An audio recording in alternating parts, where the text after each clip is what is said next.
O doprave na Slovensku krížom krážom s Jožom Rážom.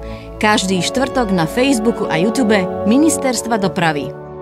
Spolu s ministrom dopravy Jozefom Rážom vám želáme dobrý deň. Dobrý deň. Aktuálne sa nachádzame v Žiline na železničnej stanici, ktorá je ešte teda staveniskom. Dokedy to tak bude, sa dozviete v dnešnej časti krížom krážom.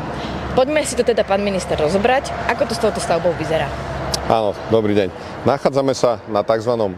Uzli Žilina, čo je jedna z najväčších a najrozsiahlejších železničných stavieb v histórii Slovenska vôbec. Bude sa tu modernizovať takmer 50 km železničných kolajsk a teda všetky železnice, ktoré prechádzajú krížom krážom cez tú Žilinu, tak dostanú v podstate nový šat. V minulosti mala teda stavba trošku pomalší rozbeh, problémom boli aj majitelia okolitých pozemkov, dnes to už celkom ide, ak mám teda správne informácie. Takže čo presne sa tu momentálne robí? Aktuálne sa samozrejme pracuje primárne na trati, kde pokračujú výluky.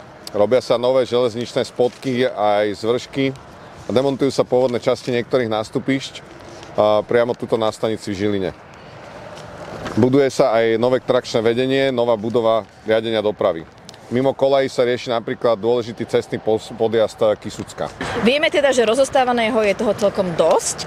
Ako to vyzerá s dokončovaním? No, práce je tu ešte veľa, ktorej zostáva. Treba podokončovať v prvom rade viacero mostov, či už cez Váh alebo cez Rajčianku. Napríklad aj kolaje v smere na Čadcu, napojenie do Rajca a samozrejme tie spomínané nástupišťa a ich prestrešenie a postupne sa budú dokončovať všetky podchody. Vieme, že túto stavbu bude čakať veľká skúška v júni, kedy ju čakajú vlastne futbalové majstrovstvá Európy do 21 rokov. Stihne sa to?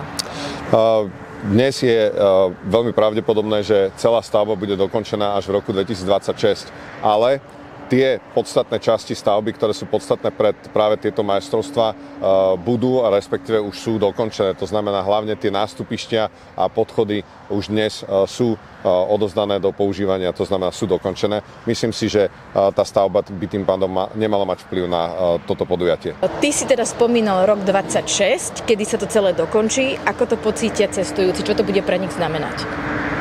No, zhrnul by som to do takých troch bodov, to znamená, bude to v prvom rade vyšší komfort, vyššia rýchlosť a vyššia bezpečnosť. Určite tá rýchlosť sa nám zvyšuje na 120 km za hodinu a ušetrí to na prejazde cez mesto zhruba 10 minút. Trať tiež prejde na dispečerské riadenie, čo je oveľa vyšší stupeň bezpečnosti ako doteraz. Veľa sa spraví aj pre verejnosť, ktorá získa 8 nových podjazdov pre chodcov, a taktiež 2 nové lávky, zmodernizované nástupište na stanici v Žiline, v Tepličke a vo Varíne. A ja teda ešte dodám, že k tomu komfortu cestujúcich prispeje aj 11 km protihlukových stien a vyhrievané výhybky. To je prosím ťa na čo? Dobre. Áno, v prvom rade tie protihlukové steny zvýšia komfort pre obyvateľov Žiliny, nie pre cestujúcich. Áno, ale tie výhybky vyhrievané. No, aby nezamrzli. Stále sa nachádzame na severe a naozaj to nie je žiadna nadsázka. Tie výhybky môžu zamrznúť, vtedy to spôsobuje nižšiu bezpečnosť tých vlakov a môže to spôsobiť ich meškanie. Čiže áno, budeme mať vyhrievané výhybky. Takmer by som bola zabudla sa opýtať, že čo to celé bude stáť? Predpokladané náklady sú vyše 300 miliónov. Je to, ako som už spomínal, jedna z najväčších investícií do rekonštrukcií železničných tratí na Slovensku, čiže verím tomu, že niekde túto sa budeme hýbať a verím tomu, že to čím skôr sa podarí dokončiť. Dobre, tak si teda držme palce, môžeme sa pokojne rozlúčiť už tradične. Áno, lúčime sa s pozdravom, robíme to pre vás.